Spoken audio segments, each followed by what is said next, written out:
Hello friends, welcome to UPSC Select.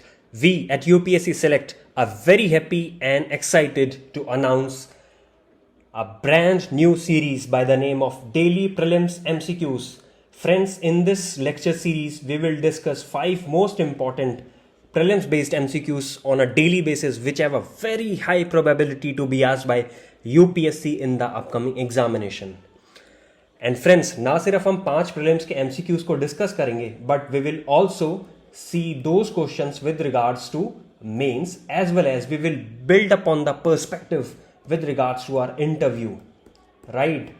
So it won't be any boring session जहां पे सिर्फ रट्टाफिकेशन चल रहा है, this is the question, this is the answer. No, you are going to love this initiative, you are going to enjoy this initiative because this initiative would cover all the topics in an holistic and an integrated manner, right? So let's begin by a beautiful quote and it reads, no pressure, no diamonds. So friends, ये बहुत ही short एक quote है but it is a very powerful quote because जो diamond आज आप देख रहे हैं, it is nothing but it is a coal. A diamond of today is nothing but a coal of yesterday which performed or which thrived well under pressure. So if you have to shine in, if you have to become a diamond, so you have to go through the grind, you have to go through the heat and the process.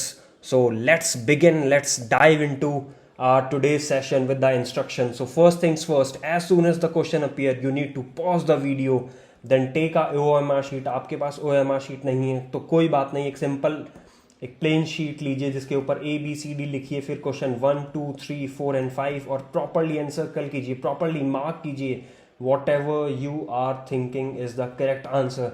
Then only you resume the video to see the correct answer and the explanation.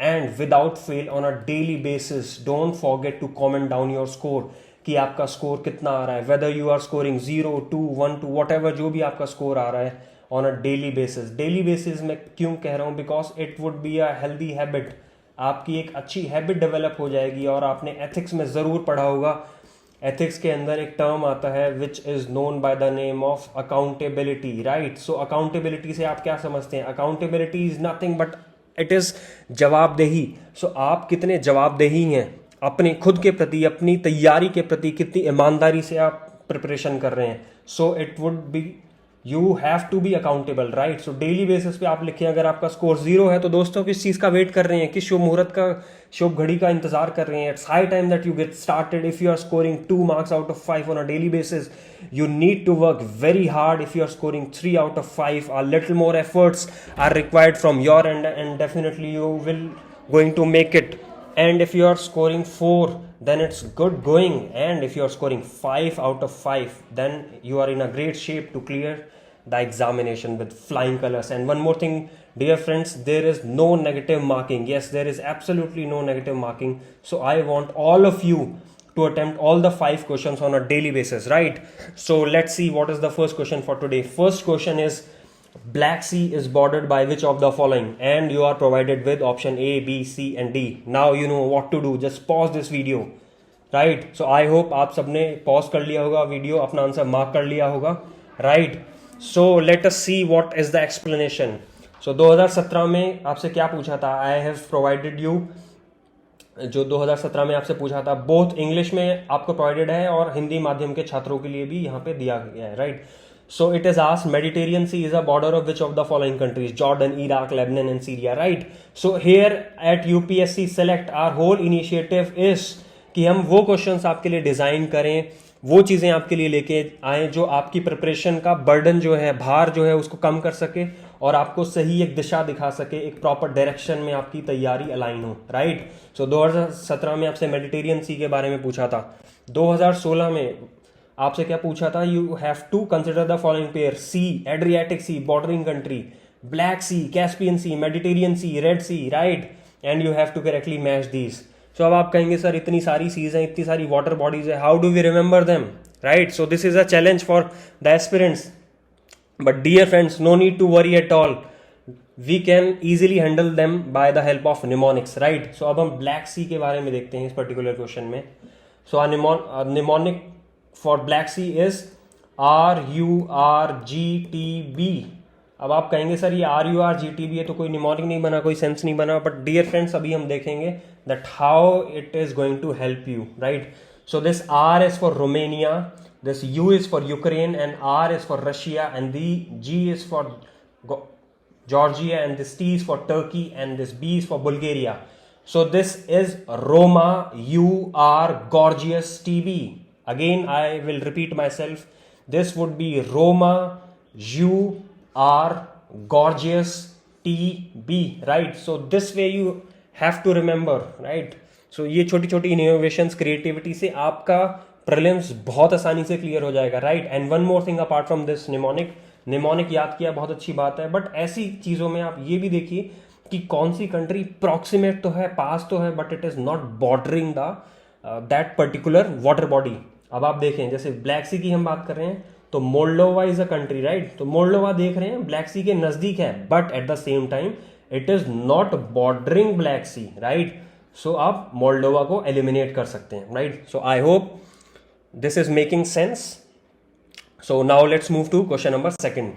Question number 2 reads, reward project is related to which of the following? Option A, monetary incentives announced by Ministry of Youth Affairs and Sports for Olympians winning gold medal in the upcoming Paris Olympics 2024, or is it option B, that is scholarship assistance to meritorious students in Naxal infected areas by Ministry of Tribal Affairs in association with Atal Tinkering Labs and Oxfam, or is it option C, that is adopting improved watershed management practices to help increase farmers' resilience to climate change, promote higher productivity and better incomes, or is it option D, that is tax benefits to electronic waste recycling units under PLI, that is production linked incentive, right? So I hope आप सबने अपना answer mark कर लिया होगा. So the correct answer for this is option C, that is adopting improved watershed management practices. Now let us see the explanation. And before moving to explanation, 2016 में आपसे पूछा है which of the following is a purpose of Uday, a scheme of government, right? और 2016 में ही आपसे पूछा है राष्ट्रीय गरिमा अभियान is a national campaign too. So राष्ट्रीय गरिमा अभियान उदय. So आप देख रहे हैं how UPSC is asking questions. बहुत सिंपल, बहुत स्ट्रेट फॉरवर्ड क्वेश्चन है कि एक पर्टिकुलर स्कीम दे दी जाएगी आपसे और आपको उसका एम ऑब्जेक्टिव पता होना चाहिए, right? So now let us see. Reward basically stands for rejuvenating watersheds for agricultural resilience through innovative development. And dear friends, one more thing, one very important thing to remember while solving prelims MCQs is that कि कोई भी जो government agency है, right, कौन सी government agency है या कौन सी ministry involve है किसी पर्टिकुलर इनिशिएटिव को लेके, कौन सा गवर्नमेंट डिपार्टमेंट है, राइट, वो जानना बहुत ज़रूरी है. जैसे इस पर्टिकुलर रिवॉर्ड प्रोजेक्ट की अगर हम बात करते हैं, so government of India, state governments of Karnataka, Orissa and world bank have signed this $115 million programme, right? So यहाँ पे आपको प्रीलिम्स में वर्ल्ड बैंक की जगह आपसे IMF भी पूछा जा सकता था, IMF दिया जा सकता था, ADB आपको दे देते, AII भी दे देते, राइट? सो इस छोटी सी इंफॉर्मेशन के सहारे आप अपने ऑप्शंस को एलिमिनेट कर सकते हैं और आंसर के बहुत नज़दीक पहुंच सकते हैं, right? I hope you are getting what I am trying to convey to you, right? So basically it is about watershed management, right? So please comment down कीजिएगा कि what do you understand by watershed. आपने geography environment में ये particular topic जरूर पढ़ा होगा.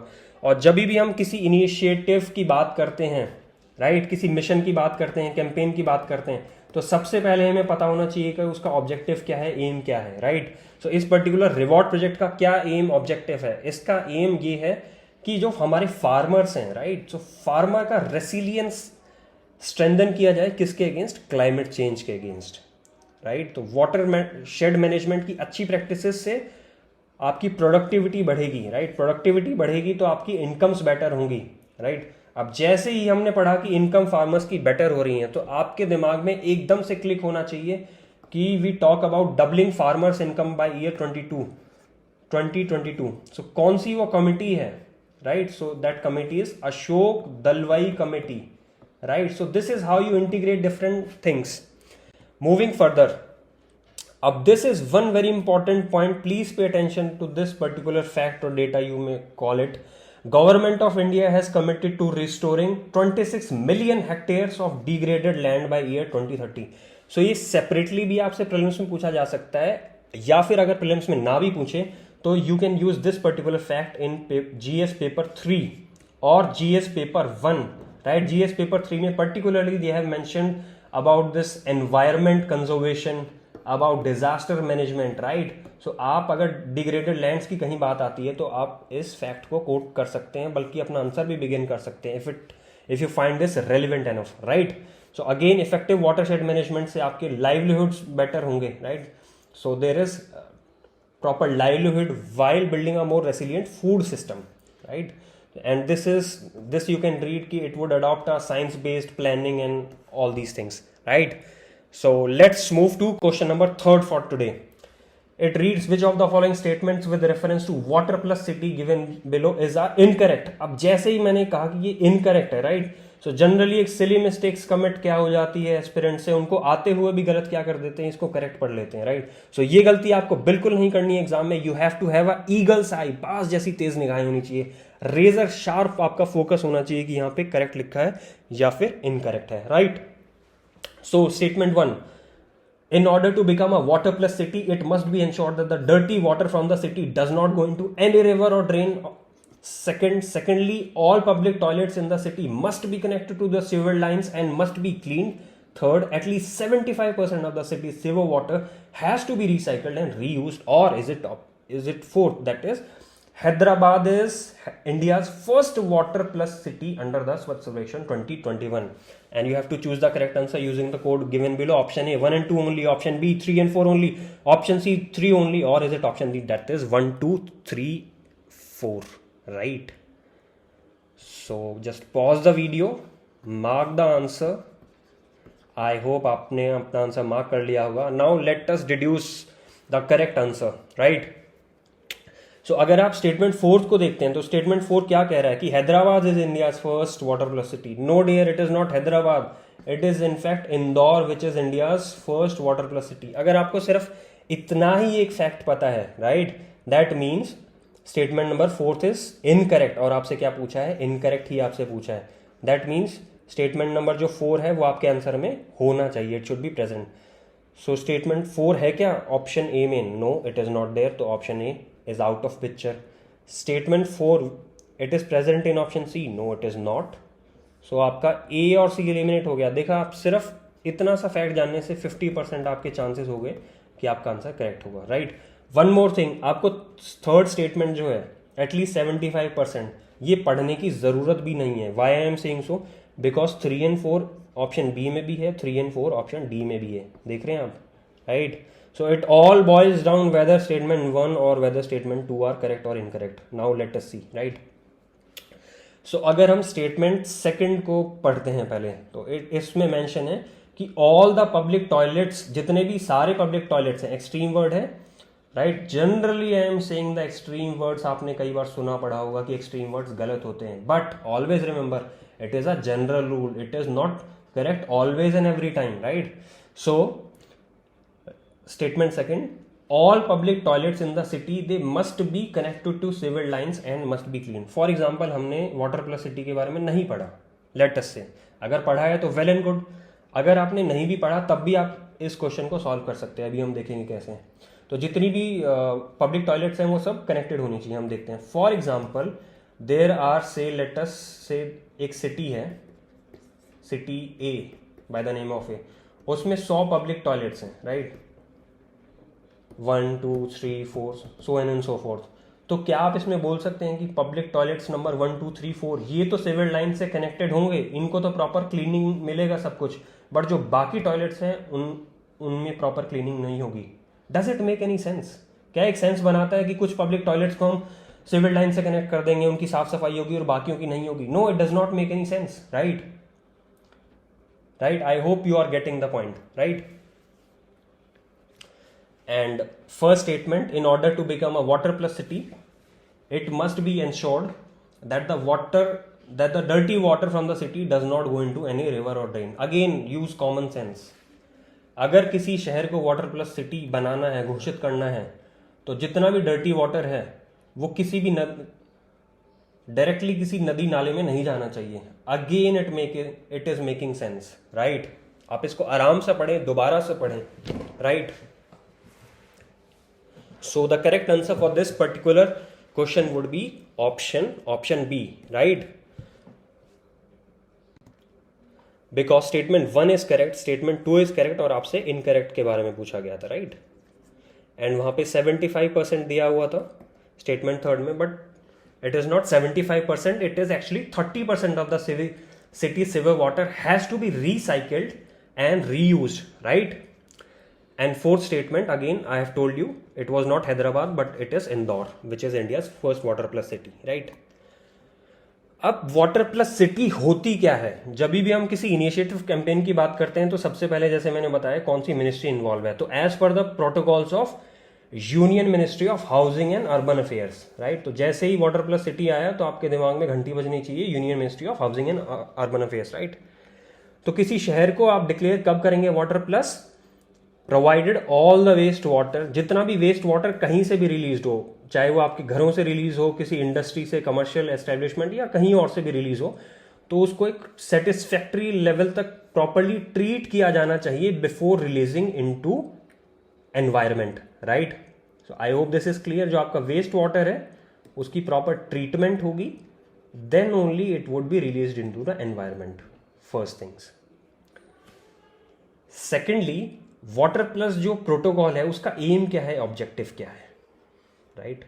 सो उसका M ये है कि एक गाइडलाइन प्रोवाइड की जा सके सिटीज के लिए, टाउन्स के लिए, ताकि ये इंश्योर किया जा सके that no untreated waste water is released. वही अगेन कि अनट्रीटेड जो वेस्ट वाटर है वो आपके एनवायरनमेंट में रिलीज ना हो, जिसकी वजह से सस्टेनेबिलिटी आए. किस चीज की? सैनिटेशन वैल्यू चेन की, राइट?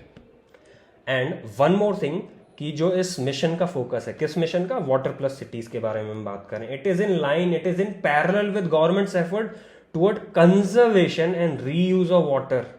जल है तो कल है, राइट? जल है तो कल है.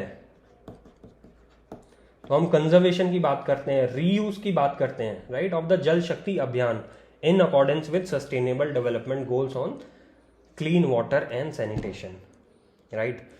सो अब हम इसके अंदर देखेंगे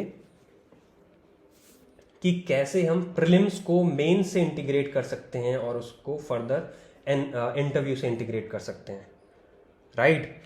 थोड़ा सा पेशेंटली आप सुनिए इस चीज को. अब हमने बात की वेस्ट वाटर को ट्रीट करके एनवायरनमेंट में रिलीज करेंगे. सो इसके अंदर एक कॉन्सेप्ट अगर आपने पढ़ा हो या सुना हो, इट इज बायो रेमेडिएशन. अब बायो रेमेडिएशन वो प्रोसेस होता है जिसके अंदर जो सॉइल है, जो वाटर है, उसके अंदर से कॉन्टेमिनेंट्स जो होते हैं, जो दूषित पदार्थ हैं, उसको आप निकालते हैं with the help of biological agents like bacteria, like algae, like fungi, like plants, right?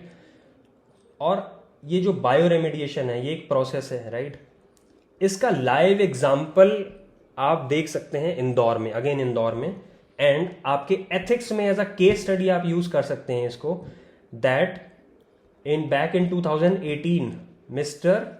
Ashish Kumar, Mr. Ashish Singh, he was the municipal commissioner of Indore, right? और उन्होंने 13 lakh ton, that is 13 lakh ton of garbage को bioremediation के through clear किया था. कितने area में से? 100 एकड़ लैंड में से, राइट? सो आप देख रहे हैं, हमने क्वेश्चन पढ़ा वाटर प्लस सिटी के बारे में, तो एक ये पॉलिसी के बारे में हमने पढ़ा, राइट? फिर इसके अंदर आपकी साइंस एंड टेक्नोलॉजी का कंपोनेंट आ गया है, बायो रेमेडिएशन. एनवायरनमेंट में अगर आपने कॉन्सेप्ट पढ़ा होगा यूट्रोफिकेशन, कि जो कॉन्टेमिनेंट का, न्यूट्रिशन का लोड अगर बहुत ज़्यादा बढ़ जाता है वाटर में तो यूट्रोफिकेशन की प्रॉब्लम हो जाती है, राइट? जिसकी वजह से वाटर की जो स्पीशीज हैं उनको प्रॉब्लम होता है. और इसी से रिलेटेड कॉन्सेप्ट है बीओडी, आपका COD, that is biological oxygen demand, chemical oxygen demand. फिर हमने एक केस स्टडी पढ़ी, mister Ashish Singh, Indore municipal commissioner, right? So this is how we interlink the things. कोई भी चीज सेग्रीगेशन में, सेपरेशन में नहीं होती. और हम बात करते हैं sustainability of sanitation value chain. आप देख रहे हैं सैनिटेशन का कितना इंपॉर्टेंस है, स्पेशली कोरोना टाइम के बाद लोगों को सैनिटेशन, इम्यूनिटी की वैल्यू को बेहतर समझ आ रही होगी, होपफुली. एंड WHO का एक इनिशिएटिव है bye the name of wash, that is water and sanitation hygiene, right? So everything goes in sync, right? Further अगर आप इसको देखें, वाटर इंडियन कॉन्स्टिट्यूशन में, सो वाटर कहाँ पर, water is a state subject, water is a state subject. 3 list होती हैं, union list, state list, concurrent list, rest you can read, right. So moving to question number 4th. So question number 4, the term principle of non-refoulement often seen in news is related to option A, a country's right for its ships and commercial vessels to pass through the territorial seas of foreign states and straits used for international navigation. Option B, under international human rights law, the principle of non-refoulement guarantees that no one should be returned to a country where they would face torture, cruel or inhuman or degrading treatment or punishment and other irreparable harm. Or is it option C, that is principles governing the activities of states in the exploration and uses of outer space including the moon and other celestial objects? Or is it option D, that is principles guiding the United Nations Convention against transnational organized crime? So you know what to do. I hope आपने अपना answer mark कर लिया होगा, and the correct answer for this is option C, right? Principle of non-refoulement. Sorry, this is actually option number B, right? Yeah, the correct answer is option number B. अब basically ये question आपसे क्यों पूछा गया है? ये question आपसे इसलिए पूछा गया है, अभी आप देख रहे हैं there is crisis of Russia Ukraine, there was previously we have seen crisis in Syria, Yemen, we have seen situations in Afghanistan. तो सब में एक प्रॉब्लम है, दैट इज माइग्रेशन। और माइग्रेशन भी है, उसको ब्रॉडली आप 2 फैक्टर्स में डिवाइड कर सकते हैं, there is pulling factor, there is pushing factor.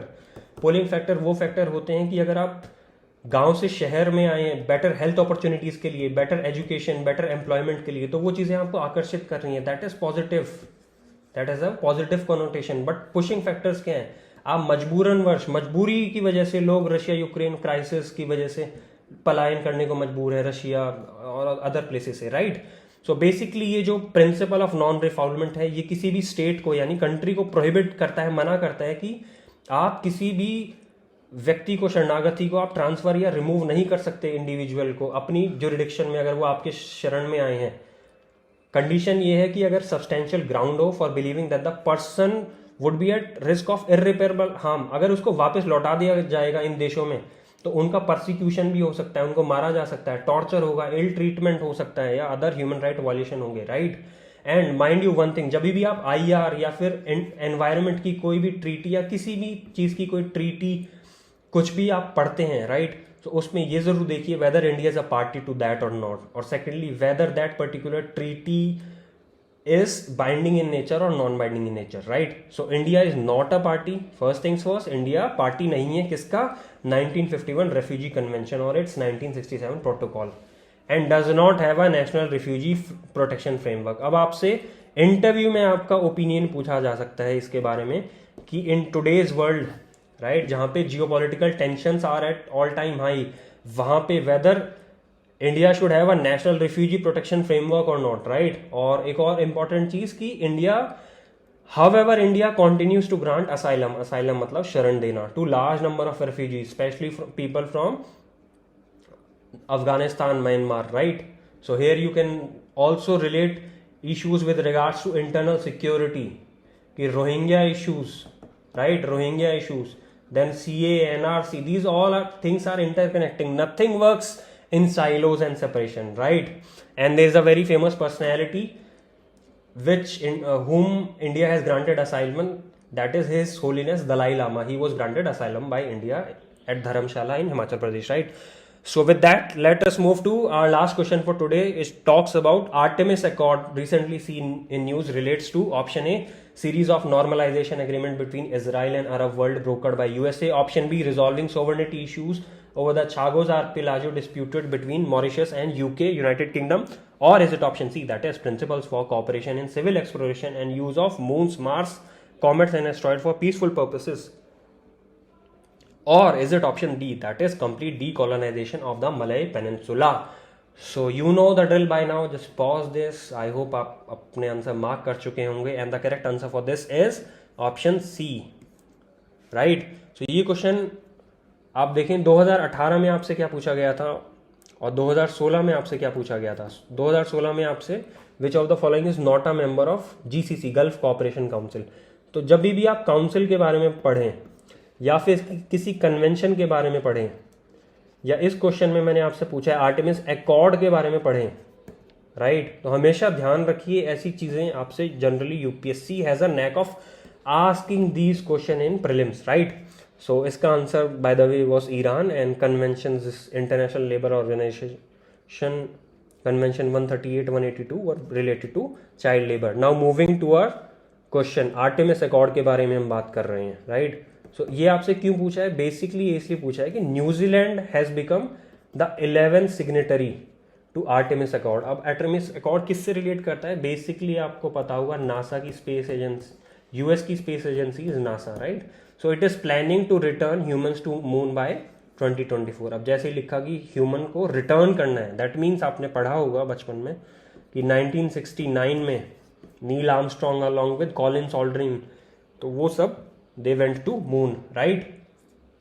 And this is also planning to launch a historic human mission to Mars. One more thing, this Artemis Accord, now please pay attention, this is one very significant point that I am going to discuss.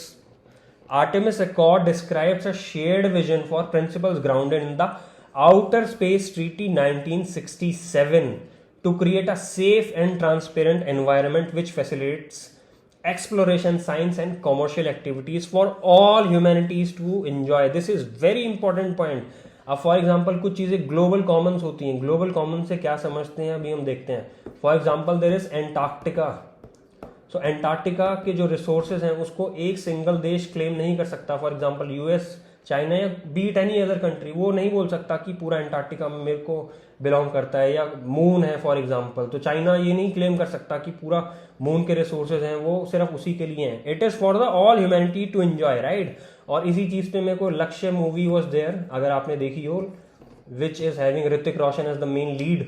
उसके अंदर ओमपुरी साहब during the Kargil conflict he says कि साहब ये अच्छा है कि चांद सितारे जो हैं वो भगवान ने आसमान में लगा रखे हैं, अगर धरती पे होते तो उस पर भी लोग लकीरें खींच देते, राइट. सो वो उसी चीज को बोल रहे हैं कि जो आपके चांद है, आपके सितारे हैं, मतलब जो आपके सेलेस्टियल ऑब्जेक्ट्स हैं वो सभी ह्यूमैनिटी के लिए हैं, right, not for a single nation. I hope this is clear.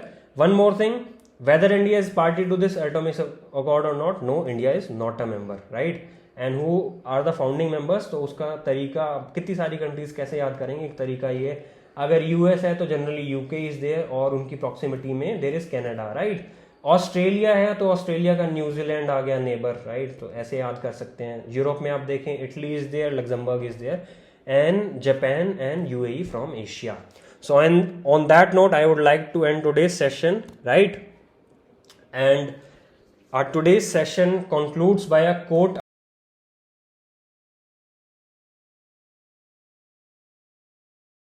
Again, by a quote. It reads, "Action is antidote to despair." Right? Action is कर्म. Antidote is a kind of medicine और दवाई आप समझ सकते हैं. और despair क्या होता है? It is a state of gloom. हताशा, निराशा की अवस्था, right.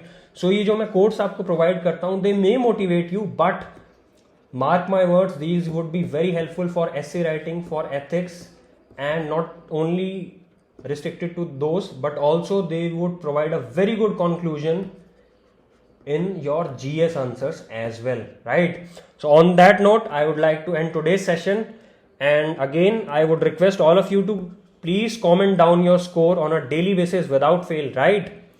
So thank you and take care.